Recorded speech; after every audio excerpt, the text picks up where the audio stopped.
जैंगी जितनी जल्दी हो सके तिएनहाई सिटी वापस लौट आया और फिर उसने लू कैरन को फ़ोन किया। मैंने एनर्जी की प्रॉब्लम ऑलरेडी सॉल्व कर ली है। अब जो काम तुम कर रही हो उसे छोड़ दो और मेरी मदद करो इन मिनरल्स को सबसे शुद्ध एनर्जी में रिफाइन करने में, जो मैकेनिकल लाइफ फॉर्म्स के लिए यूज होंगे और जो लिन को पावर देने के लिए यूज होंगे, उन्हें अलग अलग रखना होगा। इस वक्त लू कैरन अभी भी एनर्जी की प्रॉब्लम को लेकर परेशान थी। जैंगी के जाने के बाद अभी एक दिन भी नहीं हुआ था और वो वापस आकर उससे कह रहा था कि एनर्जी की प्रॉब्लम सॉल्व हो गई है। भाई तुम कितने अमेजिंग हो, तुमने ये कैसे किया? कोल माइनिंग, जैंगी ने बहुत सीधा और छोटा जवाब दिया। क्योंकि मिनरल डिपॉजिट्स बहुत ज्यादा थे, उन्हें यहाँ ढेर लगाकर रखना मुमकिन नहीं था। इसीलिए जैंगी ने सीधा लू कैरन से कहा कि सारा इक्विपमेंट और वर्कर्स ले आए और मुयान के शैडो स्पेस में काम करे। अब मुयान जैंगी के साथ चलती थी। हालांकि उसने अभी तक एपिसिलॉन लेवल तक ब्रेक थ्रू नहीं किया था, लेकिन जैंगी ने कभी उसके साथ बुरा व्यवहार नहीं किया और हमेशा उसे सेंटीपीड का काफी ओरिजिन प्रोवाइड करता था। इस वक्त उसका एबिलिटी इंडेक्स 9999 पॉइंट्स तक पहुंच गया था और उसकी शैडो का एरिया कई गुना बढ़ चुका था। लेकिन फिर भी जैंगी द्वारा इकट्ठा किए गए मिनरल्स को रिफाइन करने के लिए कई बार प्रोसेस करना पड़ता था। सच में और कोई तरीका नहीं था। उन ओरिजिनल मिनरल डिपॉजिट्स में अभी भी बहुत सारी इम्प्योरिटीज थी और उन्हें शुद्ध करना जरूरी था। समुद्र का पानी, पत्थर और इस तरह की चीजें साफ करनी पड़ती है। लेकिन लू कैरन को पहले से ही इन चीजों को हैंडल करने का एक्सपीरियंस था। फ्रेमोन से उठाए गए सारे रिसोर्सेज भी उसी ने प्रोसेस किए थे। इसीलिए लू कैरन कुछ स्पेशल एबिलिटीज वाले एलियंस को साथ लेकर शैडो स्पेस में चली गई। जहां तक फिजिकल वर्क का सवाल था, अब वो लगभग पूरी तरह मैकेनिकल लाइफ फॉर्म्स ही करते थे। जब लू कैरन और वो अजीब लोग शैडो स्पेस में गए तो उन्होंने तुरंत जैंगी के द्वारा अंदर जमा की गई काली पहाड़ियों को देखा और उनकी आंखें फट गई। इतना सारा कोल लेने के लिए कितनी माइनिंग करनी पड़ी होगी? क्या तुमने पूरे नॉर्थ वेस्ट रीजन का पैसा ही निकाल लिया है? लू कैरन जल्दी ही होश में आई। उसने अपनी स्लीव चढ़ाई और कहा, अभी भी क्या खड़े हो, काम पर लग जाओ। हमें इन ओर से जितनी जल्दी हो सके एनर्जी निकालनी है। सबसे पहले इसे एनर्जी स्टोरेज टैंक में स्टोर करो, फिर इसे कंप्रेस करके एनर्जी क्रिस्टल के शेप में बदलना है। लू कैरन सीधा कोल के एक छोटे पहाड़ के पास आई। उसने गहरी सांस ली और धीरे धीरे अपने हाथ उठाए। वॉइड ट्रांसफॉर्मेशन की एबिलिटी मैटर की एटॉमिक स्ट्रक्चर को बदल सकती थी, जो इसका अल्टीमेट यूज था। लेकिन सिर्फ सब्सटेंसेस को शुद्ध करना और अलग अलग सब्सटेंसेस को सेपरेट करना उसके लिए सच में बहुत आसान था। उसके हाथ धीरे धीरे ट्रांसपेरेंट होने लगे और उसने प्लैटिनम रंग की रोशनी निकलने लगी। ये शक्ति धीरे धीरे उसके सामने पूरे छोटे कोल माउंटेन को कवर करने लगी। कोल माउंटेन असल में बीच से गिरना शुरू हो गया। बहुत सारे कोल ब्लॉक्स अलग अलग होने लगे और इम्प्योरिटीज दूसरी डायरेक्शन में हटा दी गई।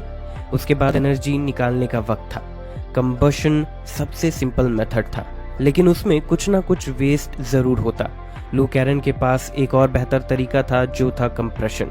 अपनी नलिफिकेशन ट्रांसफॉर्मेशन के थ्रू इस तरह के सबसे सिंपल फॉसिल फ्यूल से भी वो लगभग बिना किसी एनर्जी वेस्ट के बहुत तेजी से एनर्जी कलेक्ट कर सकती थी। जब एक कोल पाइल, जो पहाड़ जितना ऊंचा था और कई सौ मीटर तक फैला हुआ था, पूरी तरह कंप्रेस हो गया, तब उसकी एनर्जी सिर्फ एक ट्रांसलूसेंट मेटल टैंक में कंसंट्रेट हो गई, जो सिर्फ एक बाजू जितना लंबा था। और ये काम खत्म करने के बाद लू कैरन ने सर उठाया और आसपास देखा। ऐसे ही और भी पहाड़ थे, एक के बाद एक, इतने ज्यादा कि उनकी गिनती ही नहीं की जा सकती थी। लू कैरन ने अपने हाथ कमर पर रखे और गहरी सांस ली। चलो शुरू करते हैं। इस वक्त जैंगी ने खुद को बहुत हल्का महसूस किया और उसके दिल के अधिकतर बोझ और चिंता कम हो गए। फिर वो सीधा ब्लिजर्ड सिटी छोड़कर उत्तर की ओर निकल गया। अब अगला स्टेप सीधा शनजिंग होगा, क्योंकि शनजिंग रीजन के पास सबसे मजबूत आर्म्ड फोर्सेस थी।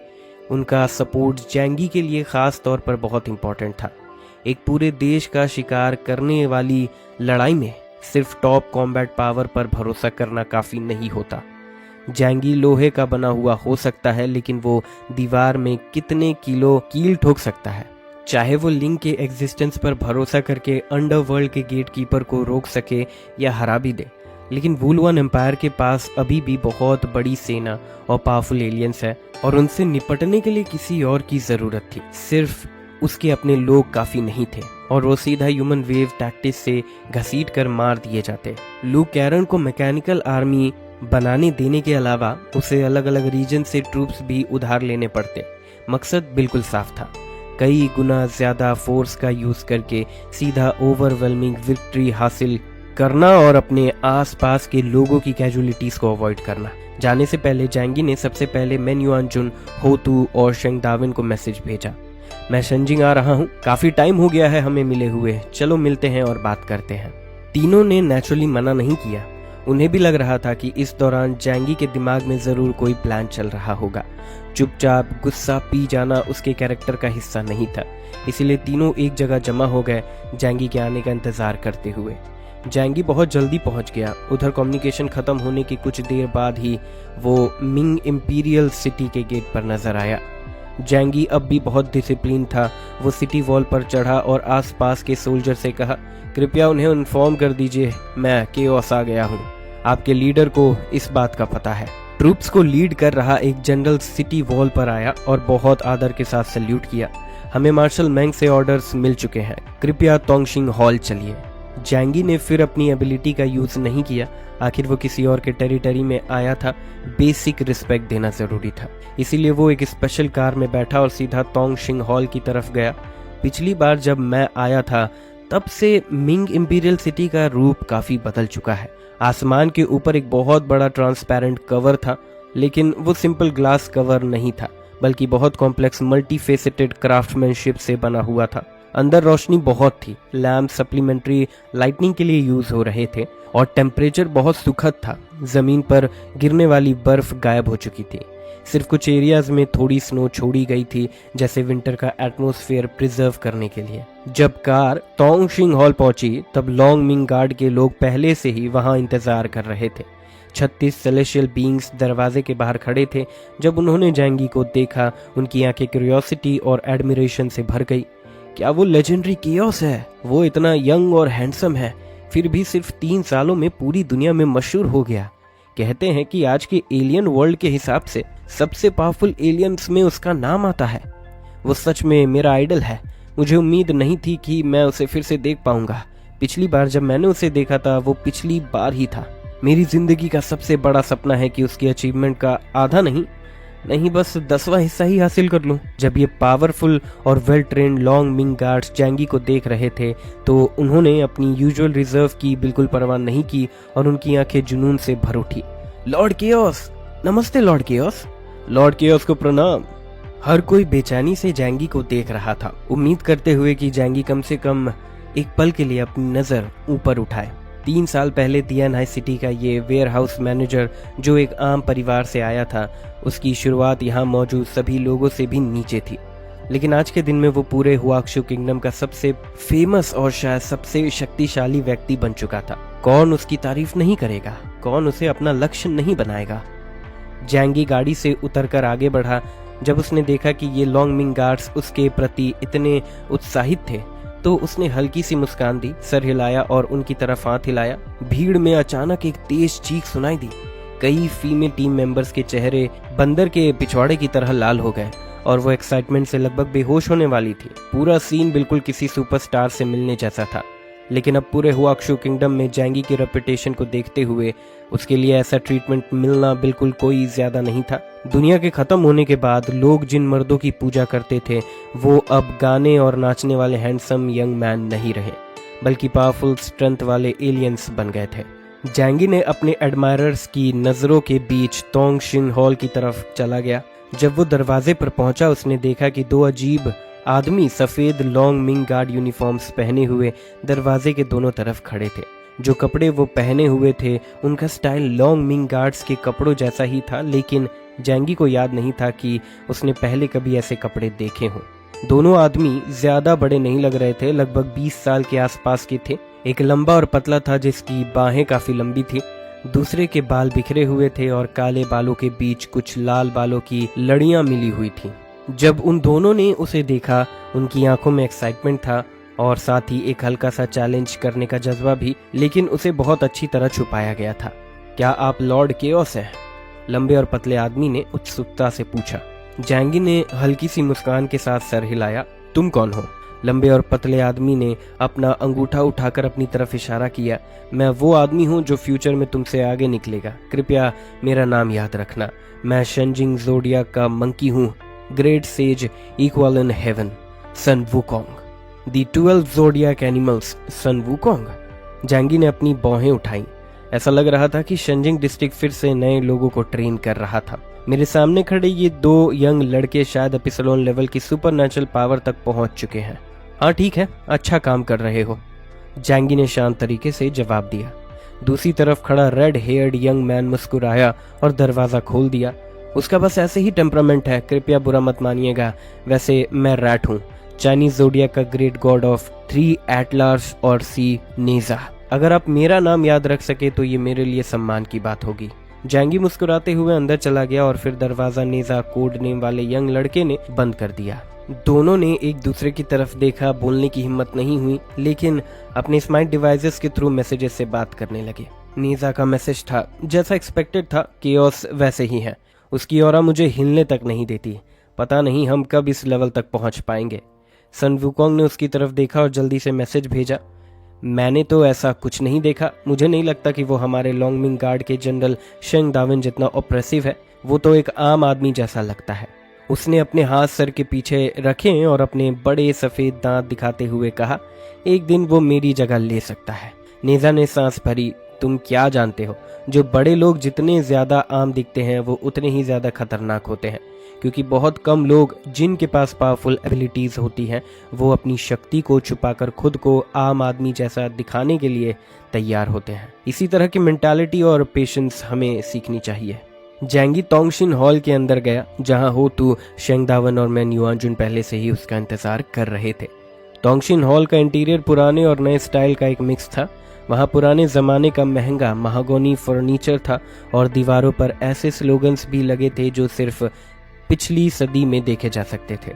लेकिन साथ ही कुछ नए एज स्टाइल्स भी थे जो कम नजर आने वाले कोनों में छुपे हुए थे। जैसे महागोनी सोफा देखने में पुराने ज़माने का लग सकता था, लेकिन असल में वो हाईटेक टेक्नोलॉजी से भरा हुआ था। जब उन्होंने जैंगी को देखा, तीनों तुरंत उसका स्वागत के लिए उठ खड़े हुए। मैन युआनजुन खड़ा हुआ और जैंगी के पास आकर उससे हाथ मिलाया। केओस, काफी टाइम हो गया। तुमने हाल ही में बहुत बड़े काम किए हैं। इस सेंटेंस का भी एक खास मतलब था। शेंग दावन भी आगे आया और जैंगी से हाथ मिलाया। तियानहाई सिटी में जो हुआ उसके बारे में हम सब जानते हैं। मुझे उम्मीद है कि तुम ज्यादा दुखी नहीं होगे। हो तू अब भी शांति से सोफा पर बैठी रही। उसे कॉम्प्लिकेटेड सोशल एटिक्वेट ज्यादा पसंद नहीं थी। जब उसने जैंगी को देखा तो उसने बस पूछा, यांग शिनशिन तुम्हारे साथ आई है या नहीं? जैंगी ने अपनी नाक को छुआ और मुस्कुराया। हाँ, वो भी आई है। आखिर वो मेरी एडवाइजर है, हो तू ने सीधा कहा। तो फिर उसे बाहर लाओ, अंधेरे में छुपे रहने की कोई जरूरत नहीं है। जब सामने वाली ने इतनी सीधी बात कह दी तो जैंगी ने भी बिना झिझक के सीधा यांग शिनशिन को शैडो से बाहर आने दिया। वो जैंगी के पास खड़ी हो गई, अपनी बाहों में फ्लावर को पकड़े हुए। उसने काली ड्रेस पहनी हुई थी और वो किसी फेरी टेल की ब्लैक स्नो प्रिंसेस जैसी लग रही थी। हाँ, व्हाइट स्नो नहीं बल्कि ब्लैक। जैंगी और यांग शिनशिन पास ही बैठ गए। मैंग युआनजुन ने चिंता के साथ तियानहाई सिटी और दोंगहाई सिटी की सिचुएशन के बारे में पूछा। असल में उन्होंने पहले ही इन्वेस्टिगेशन कर ली थी और सच जानते थे। जैंगी ने सच बताया, तियानहाई सिटी में 5000 से ज्यादा लोग गायब हैं और नुकसान बहुत भारी है। दोंगहाई सिटी की हालत हमसे भी ज्यादा बुरी है। वहाँ ज्यादा लोग थे और कैजुअलिटीज भी बहुत ज्यादा हुई है। मैन युआनजुन ने सिगरेट जलाई, एक कश लिया और जैंगी की तरफ देखते हुए कहा, तुम्हारा प्लान क्या है? क्या तुम बदला लेने वाले हो? जैंगी ने अपनी होठों को हल्का सा उठाया और कहा, तो तुम्हारा प्लान क्या है? क्या तुम बदला लेने वाले हो? जैंगी ने अपनी होठों को हल्का सा उठाया और कहा, बिल्कुल, हम पहले ही जन्म जन्म के दुश्मन बन चुके हैं। अगर हम एक्शन नहीं लेंगे तो वो जल्दी या देर से खुद करेंगे। इससे बेहतर है कि पहले वार हम करें। जैंगी के इस जवाब से कोई हैरान नहीं हुआ, लेकिन उनके दिल में अब भी कुछ डाउट्स थे। शेंग दावन ने पैर पर पैर चढ़ाकर पूछा, लेकिन हमें वुलवान एम्पायर की स्ट्रेंथ की डिटेल्स नहीं पता। वो अंडरग्राउंड वर्ल्ड में है और जो स्ट्रेंथ उन्होंने पहले दिखाई है उससे लगता है कि उनकी ओवरऑल पावर हमारे पूरे हुआक्शू किंगडम से भी ज्यादा है। अगर हम बदला लेना चाहते हैं तो हम सिर्फ उनके कुछ लोगों या टेरिटरीज पर सिंबॉलिक तरीके से अटैक कर सकते हैं। लेकिन उनके काम करने के तरीके को देखते हुए उससे उनकी पागलपन भरी रिवेंज जरूर आएगी। क्या तुमने ये सब कुछ सोच लिया है? जैंगी ने कहा। इसकी चिंता मत करो, मैं उनकी स्ट्रेंथ को ऑलरेडी पूरी तरह समझ चुका हूँ। उनकी रेस की पॉपुलेशन, उनके सिटीज़ की लोकेशन, टेक्नोलॉजी का लेवल और एलियंस की संख्या, मुझे सब कुछ क्लियरली पता है। ये सुनते ही मेन्यू अंजुन और शेंग दावन बहुत खुश हो गए। यहाँ तक कि होतू ने भी हैरानी से जैंगी की तरफ देखा। फिर उसने यांग शिनशिन की तरफ देखा और अचानक पूछा, जब तुम लोग गायब थे क्या तुमने वुलुआन एम्पायर से जुड़ी कोई चीज की थी? इसी वजह से उन्होंने इतनी पागल रिवेंज लॉन्च की।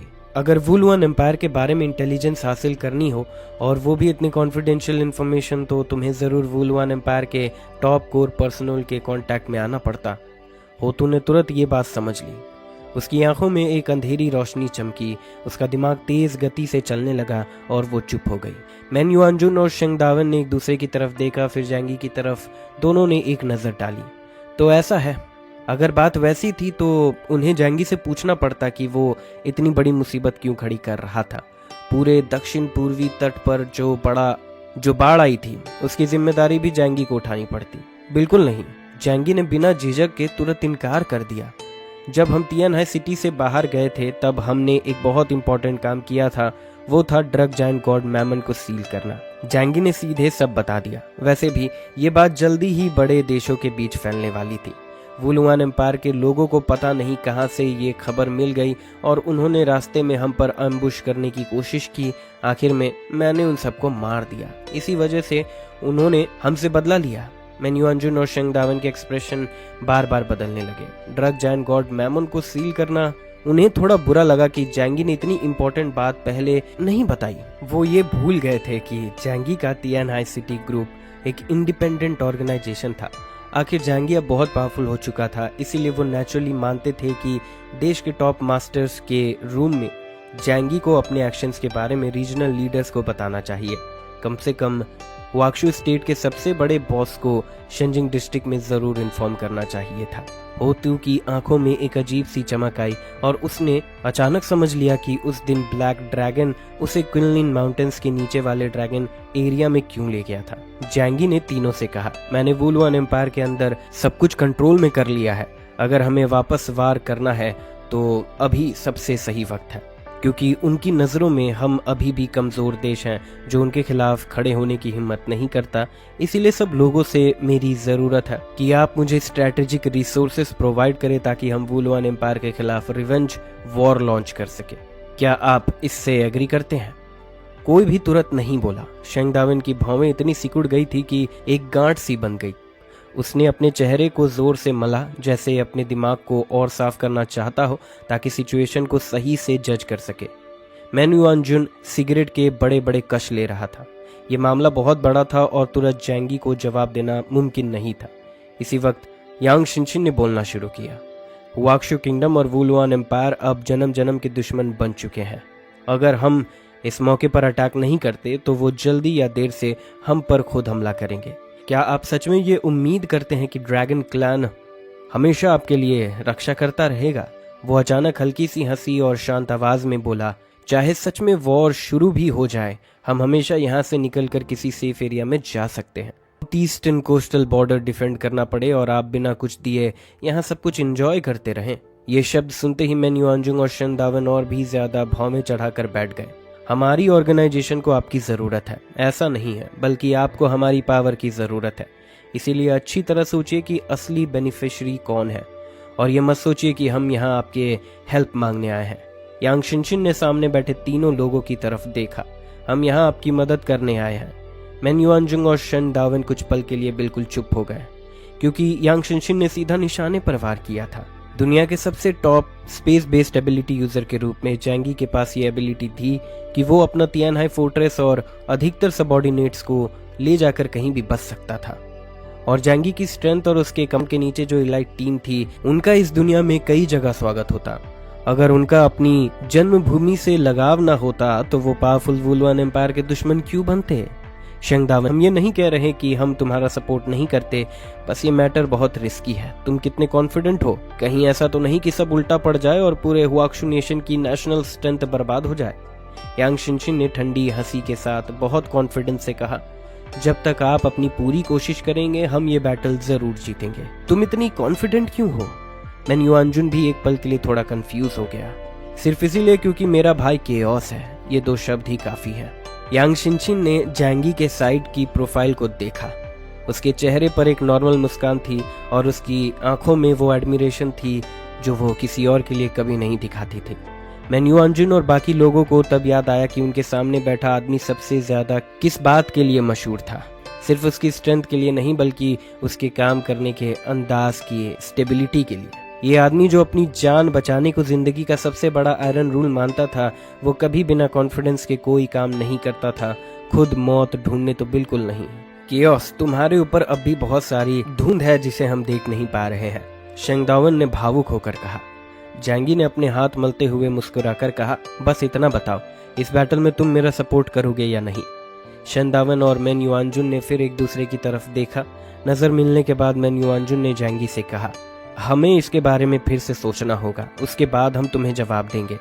जैंगी ने सर हिलाया, लेकिन बेहतर होगा कि तुम मुझे जल्दी जवाब दो। आखिर अगर मुझे अलग अलग रीजन से रिसोर्सेस और सपोर्ट नहीं मिला तो मैं अकेला वुलुआन एम्पायर के खिलाफ वॉर नहीं करूंगा, बल्कि मैं अपनी ऑर्गेनाइजेशन को नॉर्थ वेस्ट शिफ्ट करने के बारे में सोचूंगा।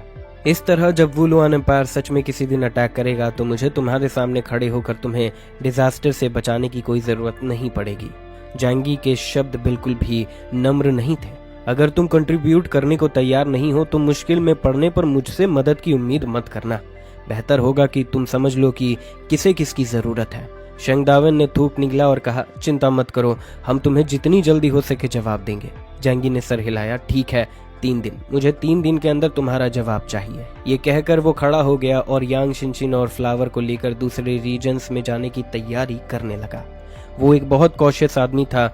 जब लड़ाई करनी ही थी तो इंश्योरेंस को मैक्सिमम तक ले जाना जरूरी था। 1 मिनट रुको, हो तू जो अब तक पूरे समय चुप थी अचानक बोल उठी। जैंगी ने उसकी तरफ देखा जो कभी हुआक्शु कंट्री का सबसे पावरफुल एलियन माना जाता था। होतू ने जैंगी के पार देखते हुए यांग शिनशिन की तरफ देखा। मैं यांग शिनशिन से बात करना चाहती हूँ, क्या ये ठीक है? जैंगी ने अपनी भौएं उठाई और फिर यांग शिनशिन की तरफ देखा। तुम्हारा क्या ख्याल है? यांग शिनशिन और गुआन लोंगयुए ने दूर से एक दूसरे की तरफ देखा। फिर उसने हल्की सी मुस्कान के साथ सर हिलाया, ठीक है। जैंगी जल्दी में वहां से निकल गया। गुआन लोंगयुए यांग शिनशिन को अर्थ टेम्पल ले गए, जबकि जैंगी बाहर शेंगदावन और मैन युआनजुन के साथ चाय पीने लगा और सन वुकोंग और नेजा साइड पर गार्ड करने के जिम्मेदार थे। गुआन लोंगयुए यांग शिनशिन को अर्थ टेम्पल ले गए। गुआन लोंगयुए मुड़कर यांग शिनशिन की तरफ देखी और उसकी आंखों में एक अजीब सी चमक उभरी। अब तुम लोगों को पहले से बिल्कुल अलग एहसास देती हो। यांग शिनशिन ने अपना सर हल्का सा टेढ़ा किया। ओह, क्या फर्क है? ऐसा लगता है जैसे तुम पूरी तरह एक अलग इंसान बन गई हो। ये कहते हुए वो धीरे धीरे आगे बढ़ी और अपना हाथ बढ़ाकर यांग शिनशिन के गले को छूने लगी, लेकिन उसका हाथ आधे रास्ते तक ही गया था कि यांग शिनशिन ने उसे पकड़ लिया। बस बात करो, जोर जबरदस्ती मत करो, ये बदतमीजी होती है।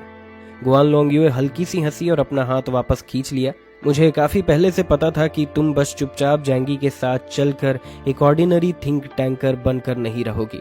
तुम्हारा टैलेंट बहुत स्ट्रांग है और वो जल्दी या देर से सामने जरूर आएगा। यांग शिनशिन ने शांत आवाज में कहा, मुझे सस्पेंस में मत रखो, सीधा बताओ तुम मुझसे किस बारे में बात करना चाहती हो। गुआन लोंगयुए ने अपने चेहरे की मुस्कान दबा दी और गंभीर होकर बोली, मुझे तुमसे एक मदद चाहिए। ओह, यांग शिनशिन ने अपने भौएं उठाई। गुआन लोंगयुए ने आगे कहा, मुझे एक बहुत मुश्किल प्रॉब्लम मिली है जिससे मैं कितनी भी कोशिश कर लूं सॉल्व नहीं कर पा रही। तुम सबसे इंटेलिजेंट इंसान हो जिसे मैं जानती हूँ, इसीलिए मुझे उम्मीद है कि तुम मेरी मदद करोगी। यांग शिनशिन ने कुछ नहीं कहा, बस गुआन लोंगयुए को देखती रही, उसके सवाल का इंतजार करते हुए। गुआन लोंगयुए मुड़कर कुछ कदम आगे बढ़ी और अर्थ टेम्पल के सेंट्रल एरिया तक पहुंच गई।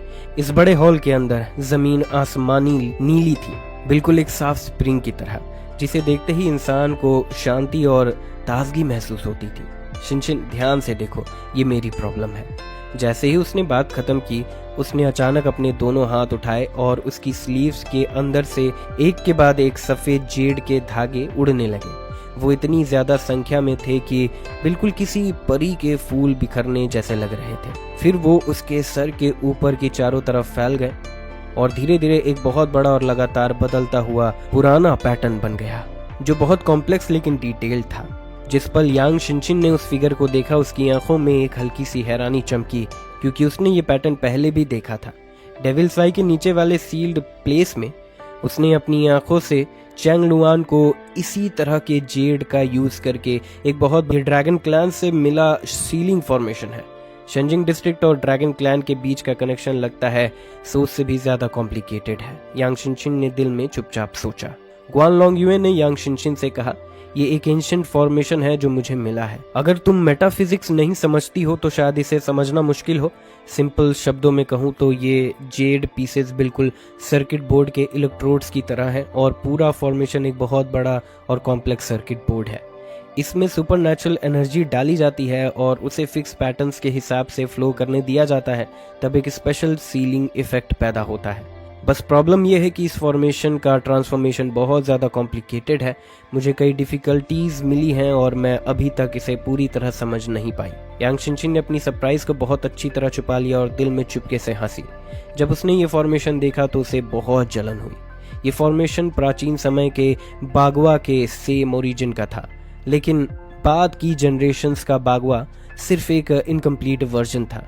अब स्पिरिचुअल एसेंस के समुद्र के बैप्टिज्म के बाद यांग शिनशिन का जो पहले से ही अमेजिंग टैलेंट था वो किसी डिवाइन रेवोल्यूशन जैसा बन गया था।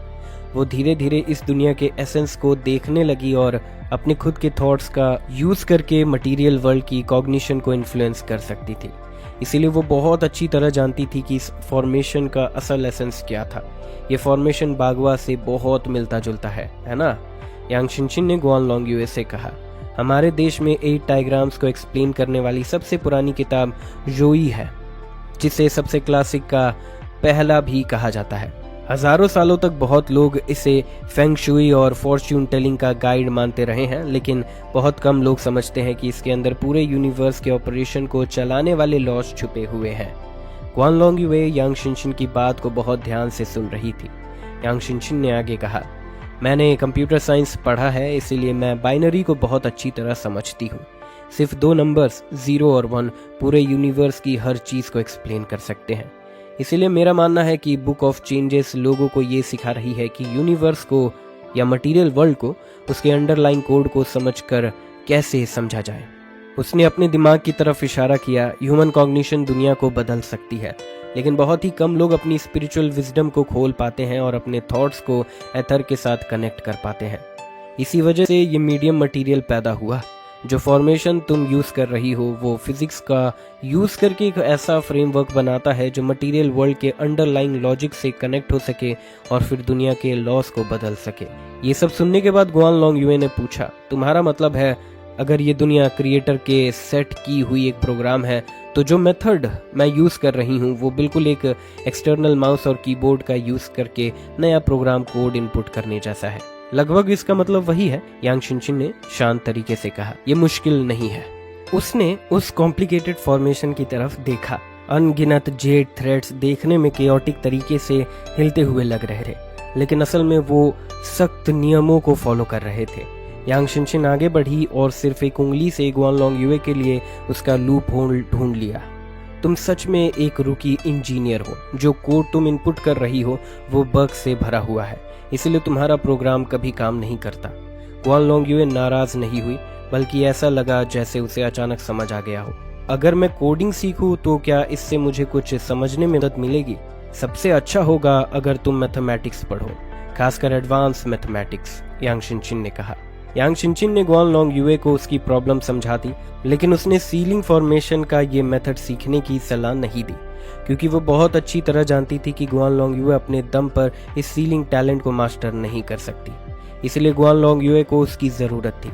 यांग शिनशिन के पास ये एबिलिटी थी कि वो जो कुछ भी कहे देखे उसे कभी नहीं भूलती। यांग शिनशिन के पास ये एबिलिटी थी कि जो कुछ भी वो देखे उसे कभी नहीं भूलती।